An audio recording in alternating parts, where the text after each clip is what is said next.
Hi all, welcome to ക്രിക്കറീന. IPL ഇത്തവണ മികച്ച പ്രകടനം പുറത്തെടുക്കാൻ RCBക്ക് സാധിക്കുന്നുണ്ട്. ഇന്നലത്തോടുകൂടി പ്ലേ ഓഫിന് അവർ യോഗ്യത കരസ്ഥമാക്കിയിരുന്നു. ഇനിയിപ്പോൾ ഗ്രൂപ്പ് ഘട്ടത്തിൽ 2 മത്സരങ്ങൾ കൂടി അവർക്ക് അവശേഷിക്കുന്നുണ്ട്. എന്നാൽ ലൂയി എങ്കിഡിയെ ഇപ്പോൾ അവർക്ക് നഷ്ടമായിരിക്കുന്നു. പ്ലേ ഓഫ് മത്സരം കളിക്കാൻ ലൂയി എങ്കിഡി ഉണ്ടാവില്ല.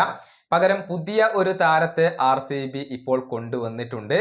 ഒഫീഷ്യലായിക്കൊണ്ട് RCB തന്നെ ഇക്കാര്യം അറിയിച്ചിട്ടുണ്ട്. അതായത് നമുക്കറിയാം, IPL താൽക്കാലികമായി കൊണ്ട് റീപ്ലേസ്മെന്റുകളെ കൊണ്ടുവരാനുള്ള അനുമതി എല്ലാ ടീമുകൾക്കും ഇപ്പോൾ നൽകിയിട്ടുണ്ട് എന്നുള്ളതാണ്.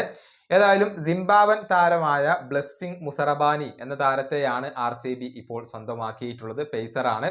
നമുക്കറിയാം, വളരെയധികം ഉയരമുള്ള ഒരു താരമാണ്. അതുകൊണ്ട് തന്നെ ബൗൺസറുകൾക്ക് പേര് കേട്ട ഒരു താരമാണ് ബ്ലെസ്സിംഗ് മുസറബാനി. മികച്ച ഒരു താരത്തെ തന്നെയാണ് എങ്കിഡിക്ക് പകരം RCB എത്തിച്ചത് എന്ന കാര്യത്തിൽ സംശയങ്ങൾ ഒന്നുമില്ല. പ്ലേ ഓഫ് മത്സരങ്ങൾക്ക് മുസറബാനിയെ നമുക്ക് അവൈലബിൾ ആയിരിക്കും. ഇനി മറ്റൊരു കാര്യം കൂടി ഇവിടെ എടുത്തു പറയേണ്ടതുണ്ട്. ഹേസൽവുഡ് ഇതുവരെ RCB ക്യാമ്പിൽ ജോയിൻ ചെയ്തിട്ടില്ല.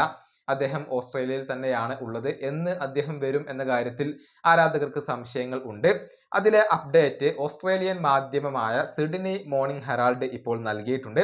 അവരുടെ റിപ്പോർട്ടിലെ പ്രസക്ത ഭാഗങ്ങൾ ഇങ്ങനെയാണ്. ഷോൾഡർ ഇഞ്ചുറിയിൽ നിന്നുള്ള റീഹാബ് അത് ഹേസൽവുഡ് തുടരുകയാണ്. നിലവിൽ ബ്രിസ്ബെയിനിലാണ് അദ്ദേഹം ഉള്ളത്. ഈ ആഴ്ച മുഴുവനും അദ്ദേഹം അവിടെ തന്നെയാണ് തുടരുക. അതിനുശേഷം മാത്രമാണ് അദ്ദേഹം ഇന്ത്യയിലേക്ക് ട്രാവൽ ചെയ്യുക. ഇതാണ് ഓസ്ട്രേലിയൻ മാധ്യമം റിപ്പോർട്ട് ചെയ്തിട്ടുള്ളത്. ഈ ആഴ്ച ജോഷ് ഹേസൽവുഡ് ഇന്ത്യയിലേക്ക് എത്തില്ല. അതിനുശേഷമായിരിക്കും അദ്ദേഹം എത്തുക. പ്ലേ ഓഫ് മത്സരത്തിന് അദ്ദേഹം ലഭ്യമായിരിക്കും എന്ന് തന്നെയാണ് RCB ആരാധകർ പ്രതീക്ഷിക്കുന്നത്. ഈ വീഡിയോയുടെ അവസാനിപ്പിക്കുന്നു. അടുത്തൊരു വീഡിയോയിൽ കാണാം.